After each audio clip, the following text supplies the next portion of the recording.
Hush, little baby, don't say a word. This is a conspiracy channel. Welcome to the Hush channel.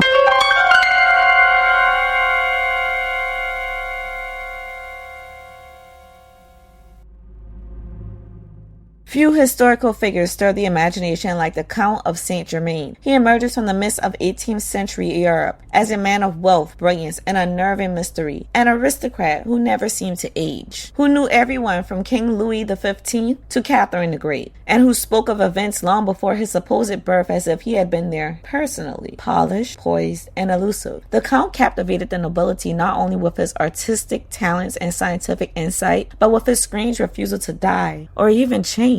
Voltaire famously remarked that Saint Germain was a man who knows everything and who never dies, a statement that later lent weight to darker rumors. Such rumors turned eerie when sightings of the Count did not stop in the 1700s. Reports surfaced of him reappearing decades and even centuries after his last confirmed encounter, always unchanged, always enigmatic. He was said to have attended meetings of the Theosophical Society, and some claimed to see him at the 1889 World's Fair in Paris. What added fuel to the mystery was that Saint Germain never seemed to eat in public, but always drank from a goblet. While many dismissed these anecdotes as eccentricity, others whispered of something far more sinister: vampirism. The Count of Saint Germain's origins are cloaked in as much mystery as the man himself. He is widely believed to have been born around 1710, though some accounts place his birth earlier, possibly in the late 1600s, depending on which legend is being followed. He claimed to be the son of Prince Francis II Rákóczi of Transylvania, aligning himself with European nobility, though no official documentation supports this claim definitively. His mastery of multiple languages, refined manners, and access to royal courts suggests aristocratic roots. However, other stories paint him as a foundling raised by a mysterious order, possibly the Rosicrucians, which would account for his vast knowledge in alchemy, music, diplomacy, and the occult. The obscurity surrounding his birthplace and parentage only adds to the mystique that he was not born in the usual sense, but was rather sent or placed amongst men, fueling centuries of speculation about his true nature and origin. The Count's social circle reads like a who's who of European history, filled with royals, philosophers, scientists, and mystics. What makes this so strange is the length of time across which these relationships reportedly span. Let's go over a list of some of the historical figures he knew or was associated with, along with their professions or roles, and the oddities that make his story all the more otherworldly.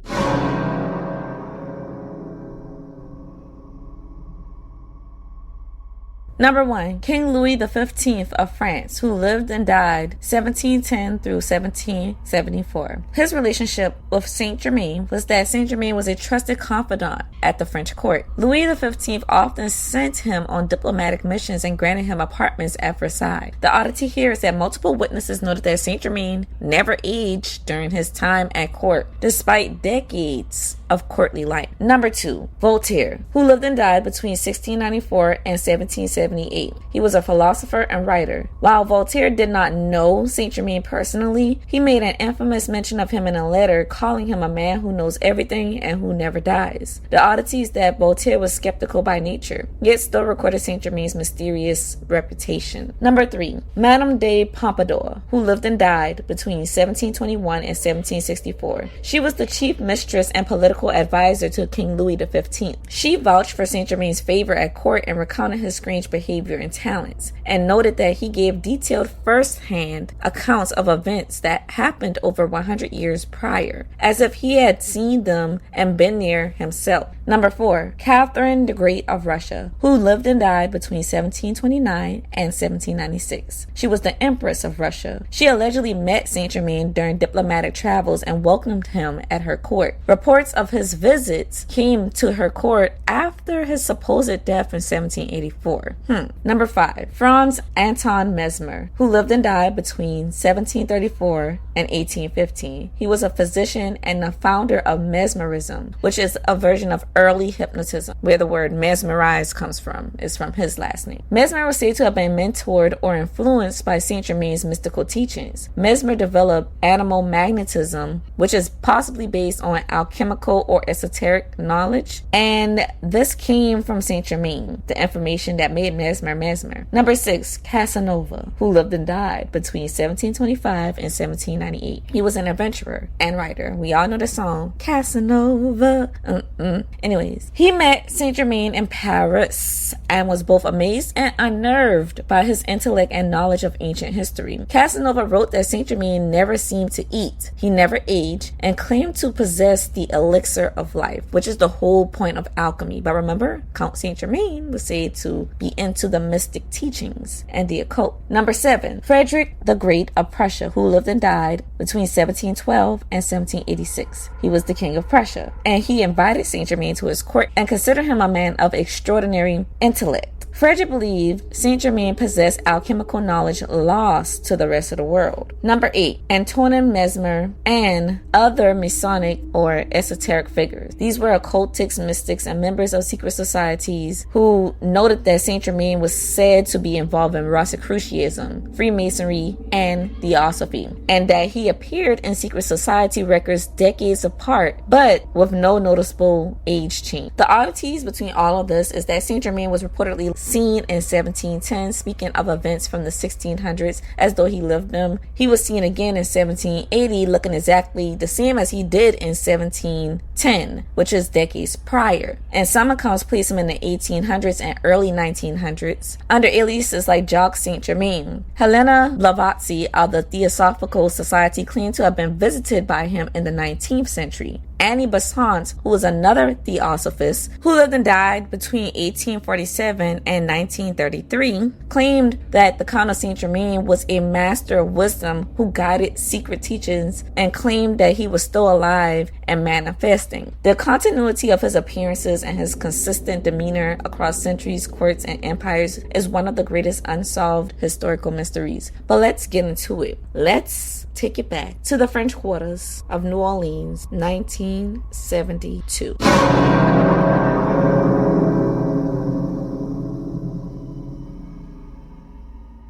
It was 1972 in the French quarters of New Orleans when a man registered with French authorities under the name Comte de Saint-Germain, using documentation from the 1700s. He threw lavish parties reminiscent of European salons, entertaining New Orleans' elite with charm and wit. Yet he never ate at his banquets. Then came the chilling incident. A young woman jumped from his second-story window, claiming Jacques had bitten her neck and tried to drink her blood. Police entered his home to investigate and found wine bottles filled not with wine, but blood. But Jacques, he was gone, vanished into legend. These eerie parallels between Jacques and Count Saint-Germain have led many to believe they were the same person, or that Jacques was an immortal continuation of the Count's mysterious bloodline. Some occult traditions, particularly in the realms of Rosicrucianism and Theosophy, view Saint-Germain not only as an immortal, but as an ascended master, one who may manipulate time, transmute matter, and maintain youth through alchemical or supernatural means. In vampiric lore, he has become an archetype of the elegant, ageless blood drinker whose charm hides a deeper thirst. To this day, Saint Germain remains a ghost amongst the elite, whispers of a man who passed through centuries untouched by death, yet always surrounded by it. People still talk about encountering him and him pretending to be a descendant of the Count instead of the Count himself. I suppose reinventing oneself would only become more complicated as technology rises, whether viewed as a vampire, an alchemist, or an immortal sage. Count Saint-Germain embodies the fine line between myth, reality, science, sorcery, history, and the haunting.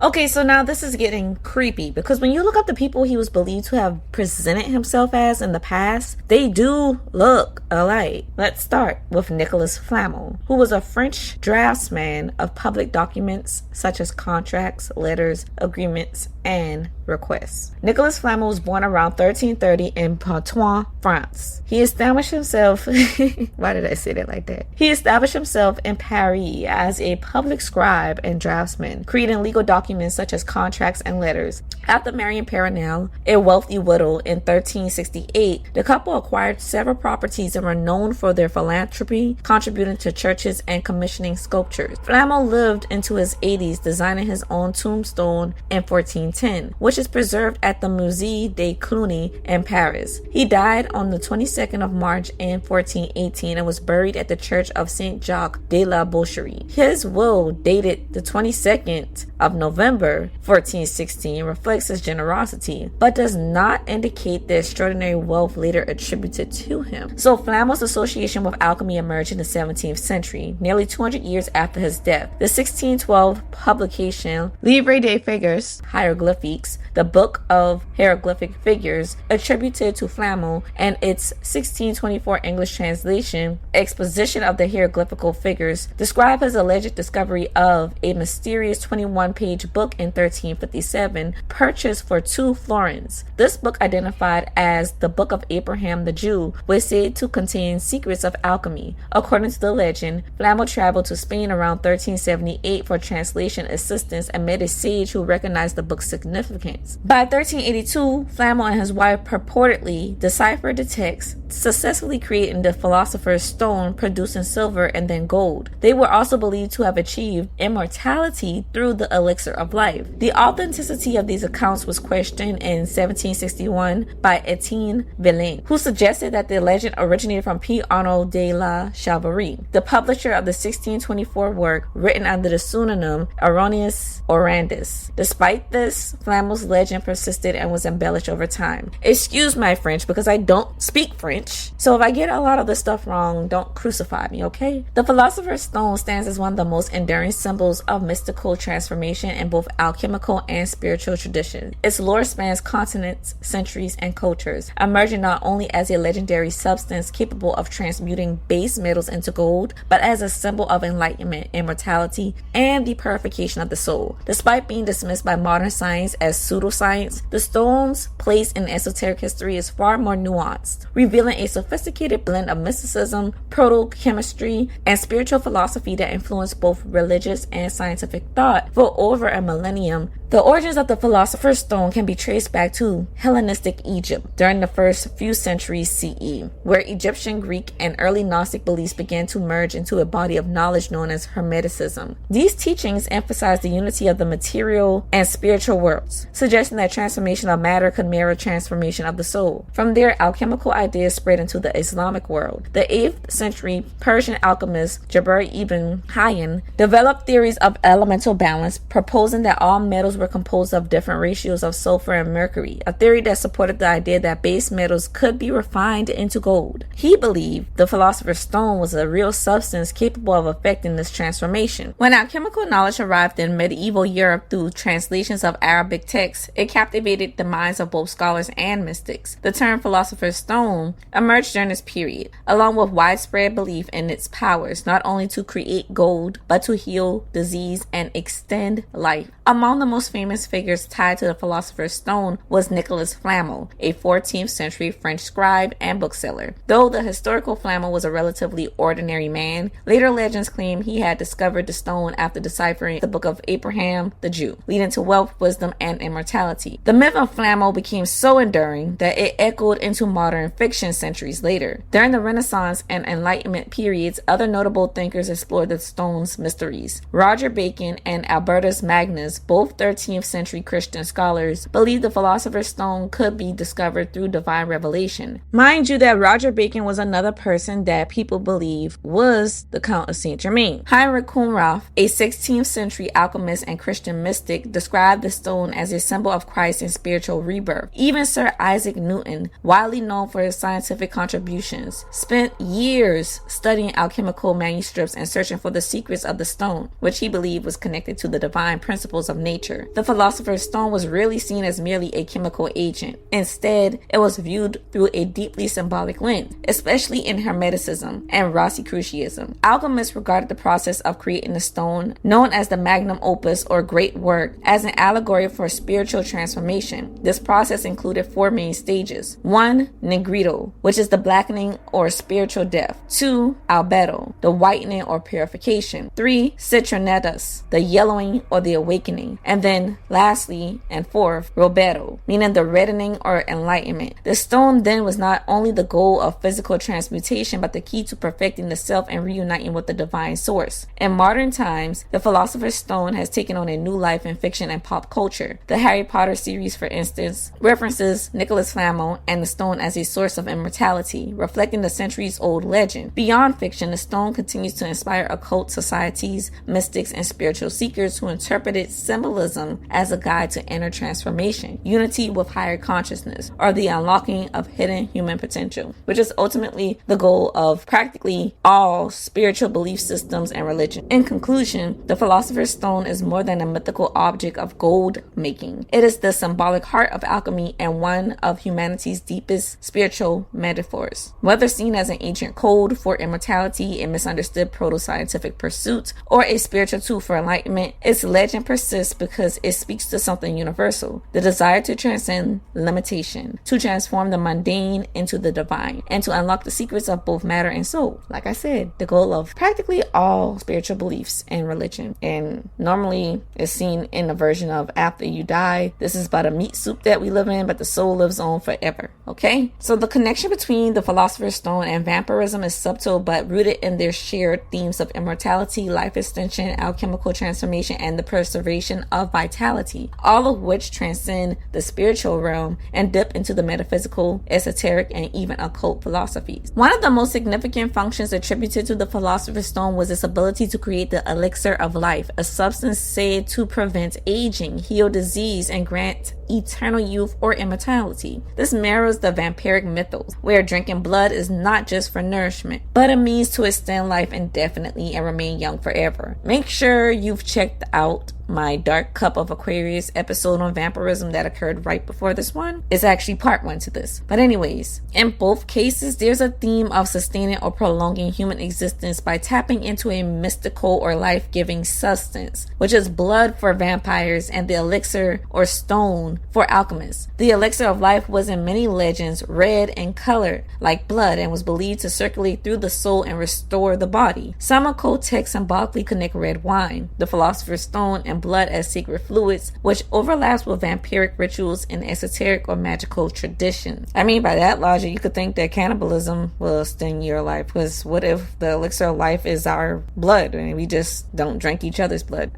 Which is, yeah, I wouldn't do that either. But anyways, then there's the transmutation of the self. Both vampirism and alchemy involve a transmutation of the being. For the alchemist, the goal is to purify and elevate the soul through symbolic death, which is negrito, and spiritual rebirth, which is rubedo, to achieve an immortal or enlightened state. Vampires too undergo a form of symbolic death and rebirth, dying to their human life and being reborn as undead immortal entities, often gaining supernatural awareness or heightened perception, which in Hinduism is like the city. It's like superpowers, if you will, but it's like spiritual gifts at the same time too, depending on your perspective. So vampires are often depicted as ageless philosophers, scholars, and keepers of ancient wisdom, which is an image that closely parallels the eternal alchemists such as Nicholas Flamel or the Count of Saint Germain, who are rumored to have discovered the stone and never age or die. The stone and vampirism also intersect in esoteric conspiracies. Figures like the Count of Saint Germain are rumored to be immortal alchemists who have mastered the secrets of the stone. He is also tied to royal courts, mystery schools, and occult circles, just like mythical vampires who move through society's elite, sometimes behind the veil of secret knowledge and bloodline preservation, and sometimes behind the veil of society. These are sometimes what I believe is like people we don't even know. Like we know Rockefellers and Vanderbilts and all those big cabal names, but I feel like these people might be the matriarchs and patriarchs of these elites, or they're people that are just entirely unknown. So secret societies such as the Rosicrucians and Freemasons are often tied to both alchemical mysteries and blood-based rituals in popular conspiracy lore. Look at the tradition of the Jews with the Mezipsa Bitba, which is a traditional Jewish circumcision practice performed by some ultra-Orthodox Jewish communities, and after they circumcise the baby, the ritual circumciser, or mahal, uses their mouth to suction the blood from the wound, which is on the penis of the child. But yeah, that's what that all that information reminds me of. So some claim that vampires are not literal undead, but spiritual immortals who feed on the life force or the prana, the chi or energy of others, just as the philosopher's stone was believed to manipulate universal life force. Many alchemical texts reference blood as symbolic gold, as the highest essence of the body. In occult symbology, life is blood, and thus sacred. Vampirism literalizes this metaphor by turning blood into a sacrament, a source of continued existence. And I'm just summarizing all of this. I go into way more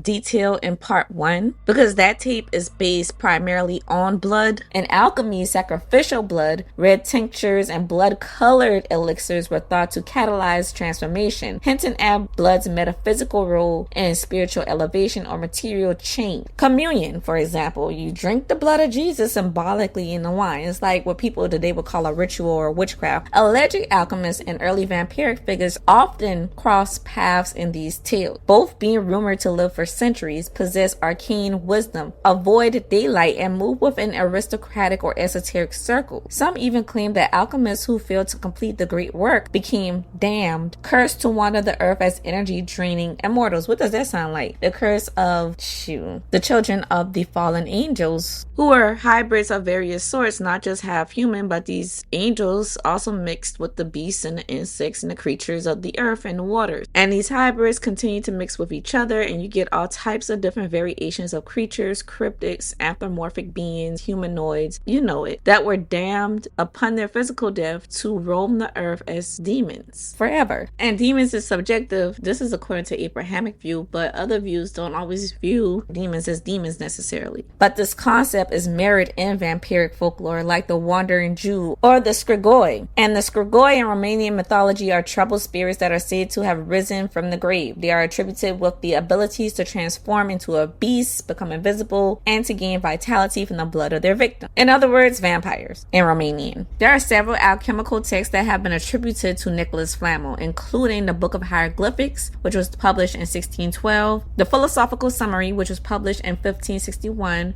the Book of Washing, and Flamel's Breviary. Flamel's legend influenced various cultural works. Isaac Newton referenced him in his journals, and Victor Hugo mentioned him in The Hunchback of Notre Dame. In modern fiction, Flamel appears in the Harry Potter series as the creator of the Philosopher's Stone, and in Michael Scott's The Secrets of the Immortal Nicholas Flamel series. One of Flamel's houses still stands at 51 Rue de Montmorency in Paris, considered the oldest stone house in the city. Ironic. An inscription on the wall requests prayers for the dead. A nearby street is named Rue Nicholas Flamel, intersecting with Rue Pernelle, named after his wife. And next, we discuss Flamel, or the Count of Saint Germain's next life after Flamel, allegedly. And that would be none other than Francis Bacon.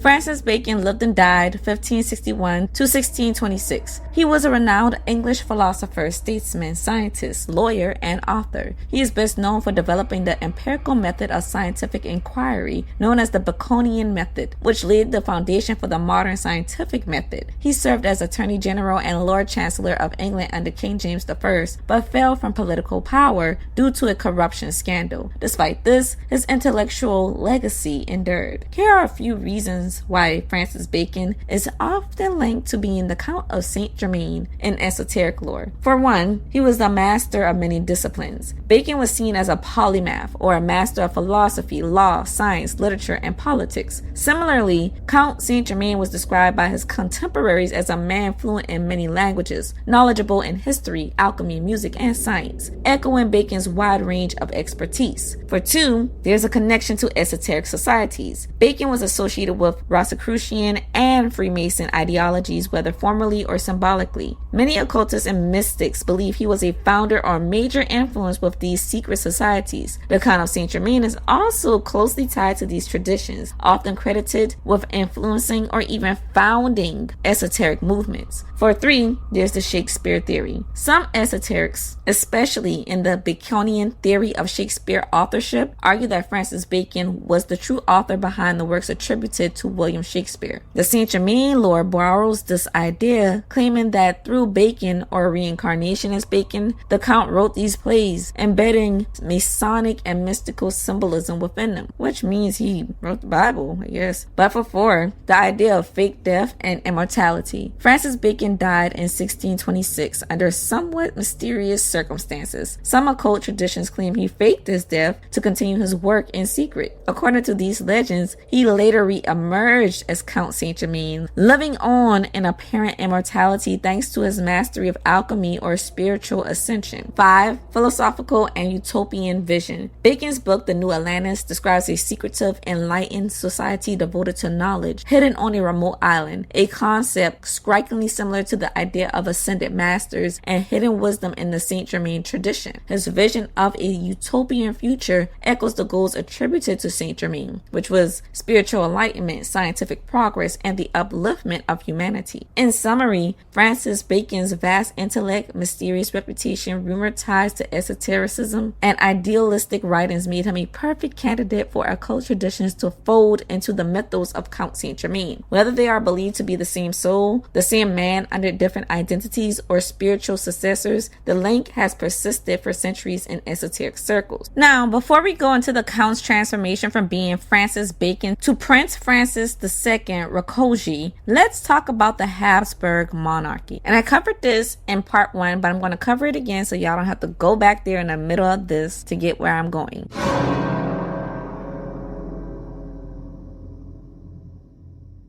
So the Habsburg monarchy played a pivotal role in the emergence and spread of vampire folklore in 18th century Europe. During their rule over parts of Eastern Europe, particularly regions like Serbia, the Habsburgs encountered local beliefs in revenant, which are beings that returned from the dead to harm the living. One of the earliest and most documented cases was that of Peter Blagojevich in 1725. Blagojevich, a Serbian peasant, reportedly died and then returned from the grave to kill several villagers. An Austrian official, Ernst Frombold, documented the villagers' claims and their subsequent exhumation and the staking of Blagojevich's body, which they believed showed signs of vampirism. This account was among the first vampire reports to receive widespread attention in Western Europe. Another significant incident involved Arnold Payol, a former soldier who died in 1726. Following his death, villagers reported a series of unexplained deaths, attributing them to Payol's return as a vampire. Austrian military doctors investigated and documented the case, noting the villagers' actions of exhuming and destroying the suspected vampire's body. These events occurred during a period when the Habsburgs were consolidating control over newly acquired territories from the Ottoman Empire. The empire's officials, often unfamiliar with local customs and beliefs, were confronted with these reports of vampirism, leading to a series of investigations and reports that spread the folklore throughout Europe. In response to the growing vampire hysteria, Empress Maria Theresa commissioned her personal physician, Gerard van Swieten, to investigate. Van Swieten concluded that vampires did not exist and attributed the reports to superstition. Consequently, Maria Theresa issued a decree prohibiting the opening of graves and the desecration of bodies, aiming to curb the vampire panic. Thus, the Habsburg monarchy's interactions with local beliefs and their subsequent efforts to suppress vampire-related practices significantly influenced the development and dissemination of vampire lore in Europe. So when we talk about blue bloods, you cannot not talk about the Habsburg. The Habsburg dynasty was one of the most powerful ruling families in European history. It is revered for its political mastery and feared for its insular control of power. The Habsburg lineage gives shape to the origin of the term blue blood. The Habsburgs ruled the Holy Empire from 1438 to 1740 and retained dominion over the Austrian and Austro-Hungarian empires until the end of World War I in 1918. 1518. Their political strategy was not merely military or diplomatic, it was biological. Through calculated intermarriage with other European royal families and amongst themselves, the Habsburgs cultivated a tightly sealed bloodline in pursuit of dynastic purity. This strategy, often repeated over generations, reinforced the belief that aristocratic blood carried divine or superior qualities. Hence the title Blue Bloods, or Sangre Azul, which originally arose among Spanish nobles who claimed their lineage was untainted by Moorish or Jewish ancestry. This is also the family where the name Habsburg jaw comes from. But the term blue blood took on a physical connotation as well. Nobles rarely performed physical labor and often stayed indoors. Their pale skin and delicate features offered a stark contrast to the sun-darkened laborers who worked the land. Their bluish veins were more visible under this pale skin, and this physical trait became emblematic of nobility. Thus, blue blood became both a social marker and a physiological one, reinforcing class division, and a common characteristic of vampires in pulp fiction. Yay! I'm from the South, and I cannot tell you the amount of time I've heard my white peers' grandmothers, especially in my latter teen years and early 20s, talk to them about how they've ruined their porcelain skin with tattoos. So this type of classism still goes on. I mean, outside of people not wanting young adults to get tattoos that they have to live with forever, this classism with porcelain skin is still a thing and common worldwide, anywhere that the Europeans colonized. Anywhere, not just in the USA. Is it mere coincidence that the vampire panic occurred squarely during the Habsburgs' reign at the height of their power in Eastern and Central Europe, at a time when the Habsburgs were incestuously obsessed with bloodlines and aristocracy? Well, let's listen to a few stories about that.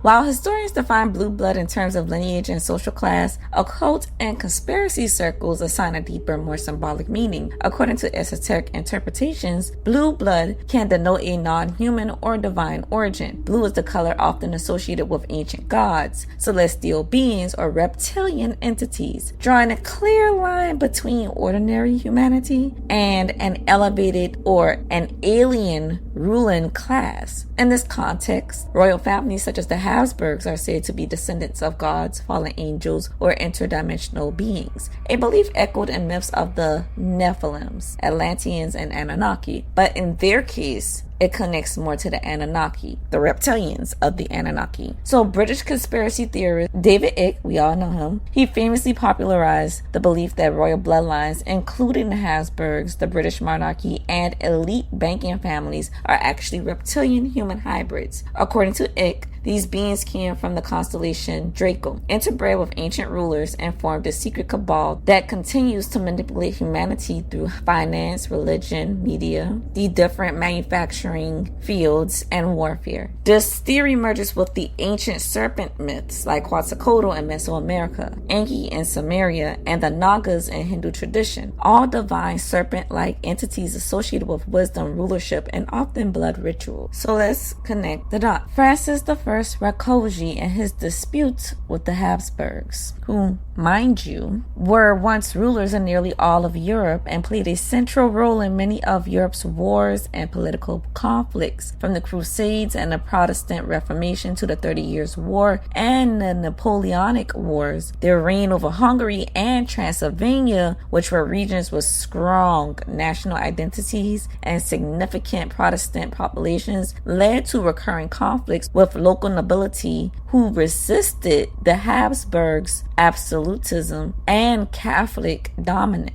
So let's go to Francis I Rákóczi, who lived and died between 1645 and 1676. Francis Rákóczi I was a prominent figure in Hungarian nobility during the 17th century and the father of the famed freedom fighter Francis II Rákóczi, who in later lives is allegedly the Count of Saint Germain. As a member of one of the most influential aristocratic families in Transylvania and Upper Hungary, Francis I inherited significant wealth and political influence. However, his life and legacy were largely defined by his opposition to the Habsburg dynasty, who ruled the Kingdom of Hungary as part of their sprawling empire. And I want y'all to think about how Transylvania is often connected to vampirism. In fact, that whole area is, because look at Romania and that whole Vlad the Impaler thing. So Transylvania is tucked deep within the Carpathian Basin, which is more than just a misty mountain backdrop. It's a crossroads of history, mysticism, and bloodline politics. It's culturally tied to Hungary, Ukraine, and what we now call Central Europe. It's a region shaped by centuries of conquest, theological reformations like Pietism, and a long memory of survival. This is not just the birthplace of eerie folklore, it's the land that gave rise to Vlad III,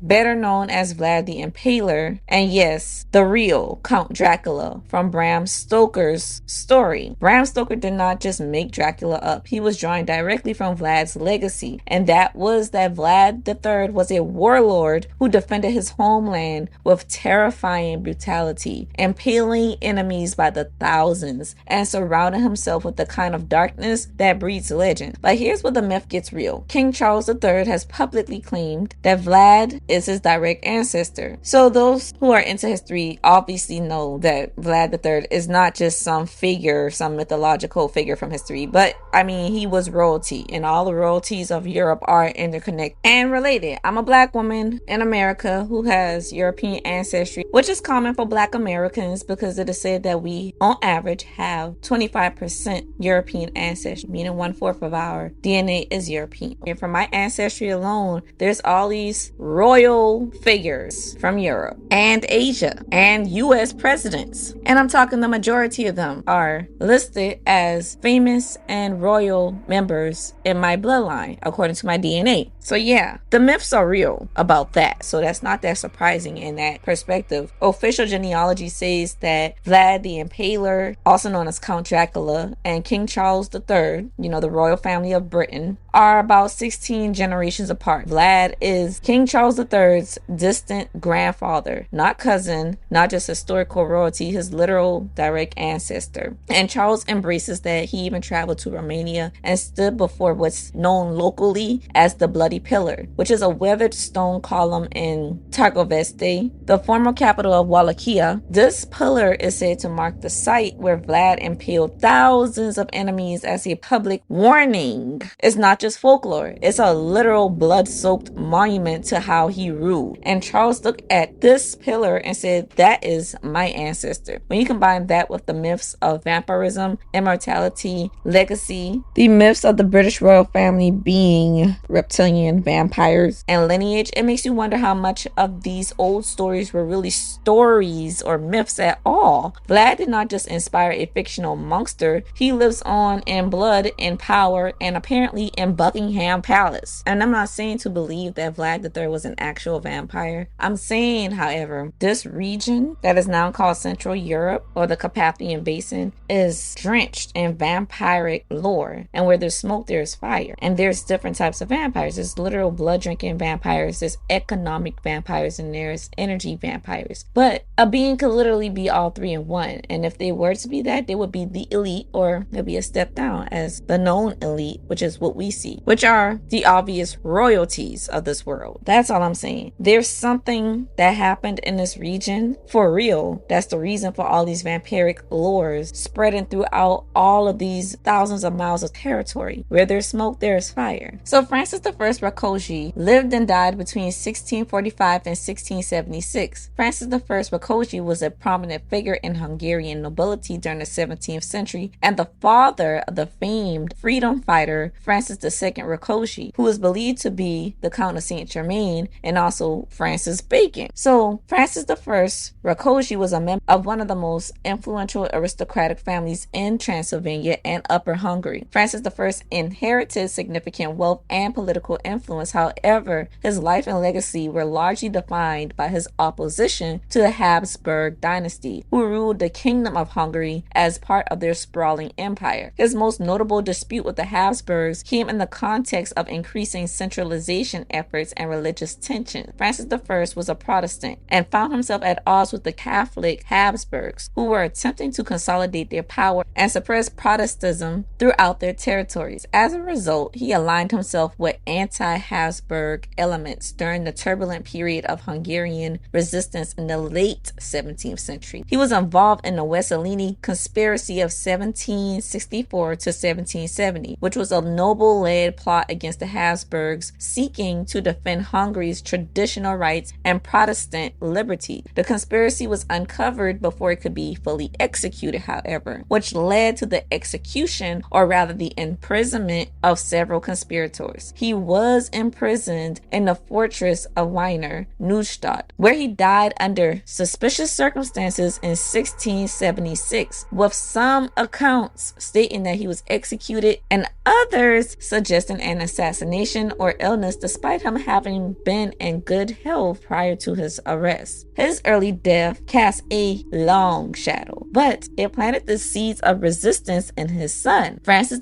II Rákóczi, who would later lead the largest uprising against the Habsburgs in Hungarian history, also known as the Rákóczi's War of Independence, which lasted from 1703 to 1711. Francis II Rákóczi was a Hungarian nobleman, statesman, and military leader who became the central figure in Hungary's fight for independence from Habsburg rule in the early 18th century. He was born on March 27th of 1676 in Borsy, which was then a part of the Kingdom of Hungary, which is now Slovakia. He was the son of Francis I Rákóczi and Iana Zrini, both of whom were involved in noble resistance efforts against Habsburg domination. He descended from two of Hungary's most powerful aristocratic families, the Rákóczis and the Zrinis, making him a natural rallying point for anti-Habsburg sentiment. So Francis II was orphaned by the age of 11, following his father's death in 1676. His mother, Iana Zrini, famously defended the family's fortress of Munkacs during a prolonged siege from 1685 to 1688, but was ultimately forced to surrender. And Iana was one of the last surviving members of the Croatian-Hungarian Zrinski or Zrini noble family. She is remembered in history for her defense of Palánok Castle against the imperial army, an act for which she was regarded as a heroine in Hungary. It came to a point where Iana had no choice but to surrender the castle, with the understanding that the defenders would receive amnesty from the emperor and that the Rákóczi estates would remain in her children's name. But under this agreement, she and her children traveled immediately to Vienna, where in violation of the pact, the children were taken from her. Iana lived until 1691 in the convent of the Ursulinis, where her daughter Juliana was also raised. She would eventually join her husband in Transylvania, but in 1699, after the Treaty of Karlowitz was signed, both of them, having found themselves on the losing side, had to go into exile in the Ottoman Empire. Now, there's many theories on how they died, but this is the prominent one. And Iana lived in Galata, a district of Constantinople, where she died on the 18th of February in 1703 and was buried in the French church of Saint Benoit in Galata. The young Francis was placed under Habsburg supervision and educated by Jesuits in Vienna. Francis II was only 3 months old when his father died. Despite his early alignment with the Habsburg court, Rákóczi grew increasingly disillusioned with the imperial government's treatment of Hungarian nobility and suppression of national autonomy. So he's young and he's being tutored and housed and a part of this family that conquered his family and his country, but he still remembers his roots. So in 1701, Rákóczi began secretly organizing a rebellion at the age of 25, but he was betrayed and imprisoned in the fortress of Wiener Neustadt, where his father was imprisoned and ultimately died. According to certain accounts, that is. Francis II managed a daring escape, however, to Poland in 1701, where he gained the support of France and the Polish-Lithuanian Commonwealth. By 1703, at 27 years old, he returned to Hungary and led what became known as the Rákóczi's War of Independence, which lasted to 1711, which also united peasants and nobles against Austrian imperial rule. Rákóczi was declared the Prince of Transylvania in 1704 at 28 years old, and later the ruling Prince of Hungary in 1705. By the Diet of Szentsy, he acted as head of a sovereign Hungarian government and established diplomatic relations with Louis XV of France and Peter the Great of Russia in hopes of of securing foreign aid. Despite initial successes, the war turned against him, especially after France's defeat in the War of the Spanish Succession and the Peace of Utrecht in 1713, which reduced France's ability to support Hungary. So after a decisive defeat at the Battle of Trenton in 1708 and further losses, Rákóczi fled into exile. The Treaty of Szatmár in 1711 ended the war, offering amnesty to his followers, but not guaranteeing Hungarian autonomy, which was basically the main reason the Rákóczis were going after the Habsburgs' neck. Refusing to accept the treaty, Rákóczi went into permanent exile, living in France and later in the Ottoman Empire. He settled in Rodosto, which is now Tekirdağ, Turkey, under the Ottoman protection, where he lived a scholarly and diplomatic life with a small court of loyal followers until his quote-unquote death on April 8th of 1735. Francis II Rákóczi became a national hero and symbol of Hungarian independence. His remains were repatriated from Turkey to Hungary in 1906 and interred in the St. Elizabeth Cathedral in Kassa, now Kosai, Slovakia. Today, his leadership, writings, and resistance are regarded as foundational elements of Hungarian nationalism and identity. An intriguing aspect of the life of Francis II Rákóczi is the timing of his exile and its curious overlap with the legendary emergence of the Count of Saint Germain. Rákóczi fled into exile in 1711, taking refuge in the Ottoman Empire after the collapse of Hungary's War of Independence against Habsburg rule. Coincidentally, or perhaps according to some theories, and not coincidentally at all, the Count of Saint Germain is believed to have first appeared in European society shortly after 1710, with some speculative accounts placing his birth around 1691, meaning he would have emerged anew as the Count of Saint Germain, appearing to be 20 years old, proposing that Francis II Rákóczi and the Count of Saint Germain may have been the same person. Supporting this theory is a curious reference found in Prince Karl of Hesse-Kassel's memoirs, where he wrote that the Count of Saint Germain had confided in him that he was, in fact, Francis II Rákóczi. If this is to be believed, it would mean that Rákóczi did not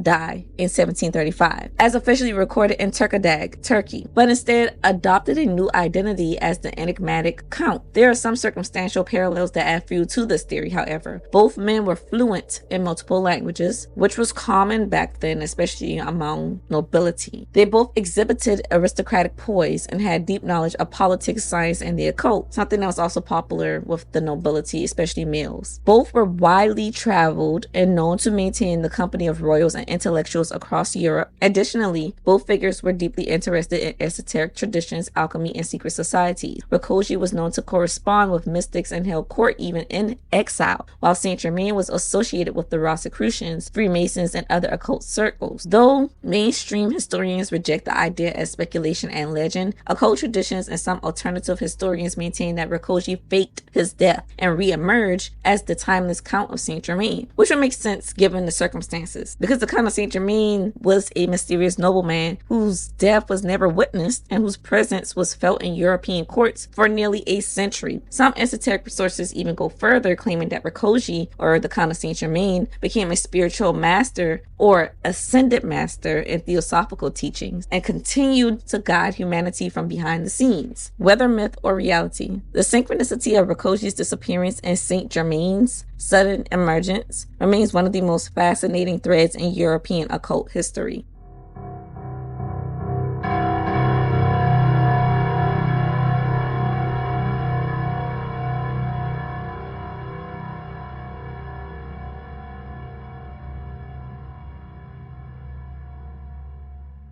So far, we have it that the Count of Saint Germain was Nicholas Flamel between 1330 and 1418, Francis Bacon between 1561 and 1626, Francis II Rákóczi, who lived and died between 1676 and 1735, and then the Count of Saint Germain, whose birth and death is believed to have been between 1691 and 1784. However, some believe the Count was around in biblical times. For all we know, he may have been the Wandering Jew, the man cursed to live until the end of time who has been said to be spotted in nearly every century. The legend of the Wandering Jew has been recounted in various forms across centuries, with no single word-for-word version universally recognized. However, one of the earliest recorded accounts appears in the 13th century chronicle Flora's Historum by Roger of Wendover. In this version, a man named Cataphilus, who was said to be a doorkeeper for Pontius Pilate, struck Jesus as he was being led to crucifixion and told him to hurry. Jesus responded, "I go, and you will wait till I return," condemning Cataphilus to wander the earth until the second coming. Later, Cataphilus was baptized as Joseph and lived amongst Christian clergy, hoping for salvation. Another notable rendition is found in a 17th century English broadside ballad titled The Wandering Jew. In this ballad, the Wandering Jew is depicted as a shoemaker in Jerusalem who denies Jesus rest on his way to crucifixion. Jesus curses him to walk and have no journey stayed, leading to his eternal wandering. The ballad describes his travels across various regions, his inability to find rest, and his role in converting pagans to Christianity. It concludes with a moral exhortation, urging readers to repent and not follow the example of the wicked Jew. In various theosophical and post-theosophical teachings, Count Saint Germain is regarded as a supernatural being known as an ascended master or master of the ancient wisdom. These sects claim that he is instrumental in ushering in the age of Aquarius and often refer to him as Master Rakoshi or Master R. It is believed that the name Saint Germain was a French translation of the Latin Sanctus Germanus, meaning holy brother. He is associated with the color violet, the amethyst gemstone, and the Maltese cross, and is known as the Shohan of the seventh ray, a metaphysical principle believed to influence the coming age. Helena Blavatsky, founder of the Theosophical Society, described him in 1892 as the greatest Eastern adept to appear in Europe in centuries. She hinted that he had given her secret esoteric documents. The society deemed him one of the Mahatmas, or spiritual teachers who guide humanity. Within this tradition, the seven rays are thought to govern both souls and astrological eras. Since the coming age of Aquarius is linked to the seventh ray, Saint Germain is also called the hierarch of the age of Aquarius. Annie Besant and C.W. Leadbeater both claimed personal encounters with him in the late 19th century, describing his aura, appearance, and clothing in mystical terms, including violet robes and Roman armor adorned with diamonds and amethyst stars. In the 20th century, Guy Ballard claimed to meet Saint Germain on Mount Shasta in California in 1930, an encounter that led to the foundation of the I Am activity and later the Saint Germain Foundation. This movement introduced Saint Germain as a full ascended master. Ballard published a series of books under the name Godfrey Ray King, claiming to recount his experiences with Saint Germain. These writings became the foundation of the I Am religious activity and included teachings aligned with theosophy. The books, often called the Green Books, include Unveiled Mystery, The Magic Presence, and the I Am Discourses. Edna Ballard, who was the co-leader and founder of the I Am movement, with her husband Guy Ballard, under the pen name Lotus Ray King, linked Saint Germain to the esoteric text Comte de Gabalis, which she claimed was written by Francis Bacon before his ascension. Saint Germain is attributed with supernatural powers such as teleportation, levitation, walking through walls, and telepathic communication. In this system, he is the god of freedom for this system of worlds. It is believed that on July 1st of 1956, he replaced Jesus as the spiritual overseer or hierarch of the age of Aquarius, ending the Piscean era. So for the Piscean era, it's believed that Jesus was the overseer, and like they said, every star sign there's an overseer. So the age of Aquarius is overseen by this Count of Saint Germain, and the Jesus era is over because that's the Piscean era according to their logic. Alice Ann Bailey was a British and American writer who wrote about 25 books on theosophy and was one of the first writers to use the term New Age. For those of y'all don't know, theosophy is a religious movement established in the United States in the late 19th century and founded primarily by Russian Helena Blavatsky, who we mentioned before, and based largely on her writings. It draws heavily from both older European philosophies such as Neoplatonism, which in layman's terms is a spiritual and philosophical way of thinking that began with the ideas of the ancient Greek philosopher Plato, and Indian religions such as Hinduism and Buddhism. And when I say Neoplatonism, it's in layman's terms a spiritual and philosophical way of thinking that began with the ideas of the ancient Greek philosopher Plato, but it added more mystical and religious elements. It is deeply influenced by Christianity, Judaism, and Islam, as well as Renaissance thinkers and even modern day spirituality and occultism. Although many adherents adherents maintain that Theosophy is not a religion. It is variably categorized by religious scholars as both a new religious movement and a form of occultism from within Western esotericism. So it's called New Age, but considering the way it's based on all these ancient belief systems and knowledges, it's really older than most religions. It's just the culmination of it in today's time, and being formed and grouped into a social construct is considered new by that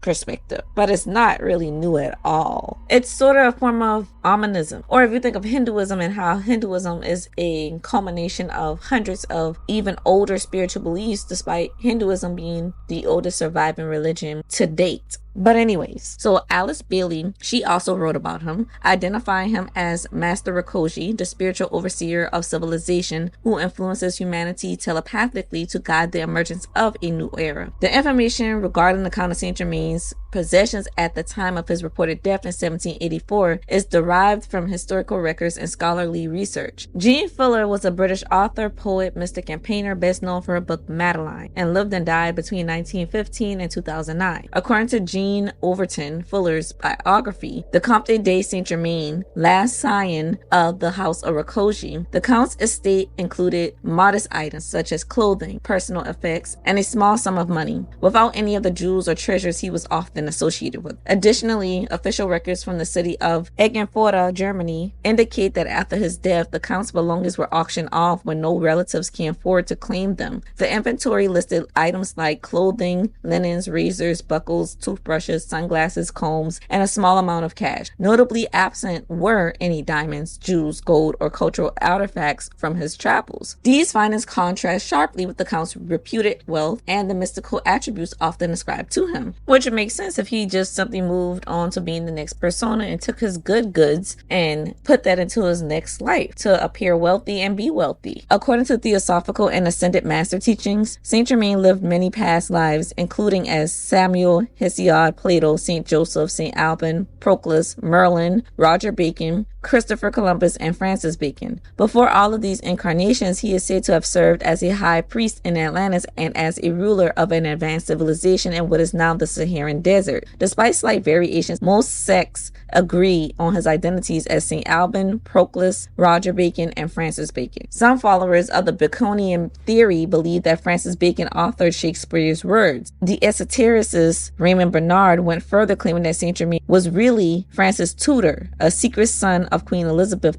I and Lord Dudley, raised as Francis Bacon. Bernard credited him with writing the works of Shakespeare, Marlowe, Spenser, and Cervantes, and also claimed that Bacon founded both Rosicrucianism and Freemasonry. Mark Prophet was a controversial American New Age religious figure, self-proclaimed prophet, orator, and the husband of Elizabeth Prophet, who was an American spiritual leader, author, and founder of the Church Universal and Triumphant, which is a New Age religious organization. He is believed to have died an Ascended Master, also known to be called the Ascended Master Lanello. The name comes from the combination of two of the names of his many asserted form incarnations of Sir Lancelot and Henry Wadsworth Longfellow. Mark Prophet added that Bacon faked his death on Easter Sunday, April 9th of 1626, and even attended his own funeral in disguise. He was said to have then traveled to Transylvania to the Rakoji estate and eventually ascended physically through alchemy on May 1st of 1684. At that point, he adopted the name Saint Germain, signifying his spiritual immortality and ascended status. So of these additions, we have number 1, he was a high priest in Atlantis and guardian of the violet flame in the temple of purification there of the order of Zadkiel, the archangel, which could have occurred anywhere from 70 to 13,000 BC. Number 2, the solar king of the Saharan Golden Age around 13,000 BC. Number 3, Samuel, prophet of Israel, somewhere around the 11th century BC. And Samuel was one of the last Hebrew judges and anointer of kings Saul and David. Number 4, Hesiod, who was born circa 750 BC, and he was a Greek poet and author of theogony and works and days. He provided origin myths of gods and mankind and was a keeper of divine cosmology. Number 5, Plato, who lived and died 1428 to 348 BC and was a philosopher and founder of the Academy in Athens and had works such as The Republic, Timaeus, and Phaedo, and explored the ideal world and Atlantis. Number 6, St. Alban, who lived and died 250 through 304 AD,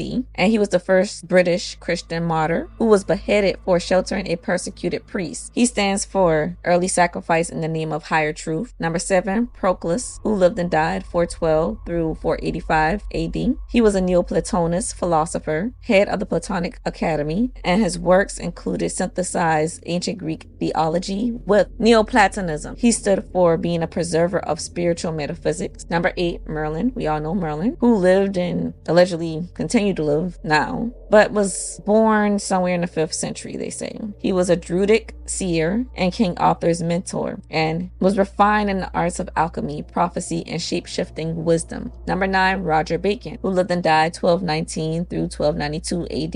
He was a scientist and early chemist and monk of the Franciscan order. His interests were optics, alchemy, time, and language, and he was seen as ahead of his time and nearly prophetic. Number 10, Christopher Columbus, who lived and died 1451 to 1506, and he was a navigator and colonizer, guided by secret orders and encoded maps, and may have worked under Rosicrucian or Templar guidance. Number 11, Francis Tudor, the alleged secret son of Queen Elizabeth I and Lord Dudley, who was born January 22nd, 1561. There's no concrete date on his death, but it was believed that he was raised as Francis Bacon, and this theory comes from the esotericist Raymond Bernard. The significance of him is he's a hidden heir and a symbol of secret royal continuity. Number 12, Francis Bacon, who lived and died 1561 to 1626, and he was a philosopher, Rosicrucian leader, writer, believed to be secret author of Shakespeare, Marlowe, Spenser, and Cervantes, founder of Rosicrucianism and Freemasonry, per Bernard's beliefs. And according to Mark Prophet, he believed that Francis Bacon faked his death on Easter Sunday, April 9th, 1626, attended his own funeral in disguise, then traveled to Transylvania to the Rakoczy estate, and physically ascended via alchemy on May 1st, 1684, re-emerging as the Count of Saint Germain. Number 13, Francis II Rakoczy, who lived and died 1676 through 1735, who has a disputed fate, and he was the Hungarian prince and revolutionary. He was mentioned in Prince Karl of Hesse's memoirs as Saint Germain's true identity, and the theory is that he may have been Francis Bacon in a newer disguise, continuing immortal work. Number 14, the Count of Saint Germain, who lived and died publicly 1710 through 1784, specifically February 27th of 1784, but that's unverified. He never aged, spoke many languages. He was an alchemist, occultist, and violinist, and was associated with the Rosicrucians, Freemasons, and the Comte de Gabalis lore, mystically regarded as an immortal sage, later known as an ascended master, and who is said to have been found wandering the streets of New Orleans, claiming to be a descendant of the Count of Saint Germain and not the Count of Saint Germain himself. Number 15, but not really number 15. This kind of stretches throughout this whole timeline. After Plato, Michael, who appeared during the time of Jesus and was cursed to roam the earth until the second coming. And then number 16, Master Rakoczy, also known as Master R, who is said to have ascended in Theosophy and, according to I Am beliefs, May 1st, 1684, and had the role of being the Shohan of the 7th Ray as the hierarch of the age of Aquarius. And this is also circulated in circles such as the Great White Brotherhood. And Master Rakoczy's or Master R's mission is to guide humanity through spiritual transition. Now, considering this man recycles names and appears throughout history when depicted as different people looking the same, I think people should check out the actor Kevin Bacon. It's not a lot on his ancestry. I mean, why not? I'm just saying. Joking, but not joking.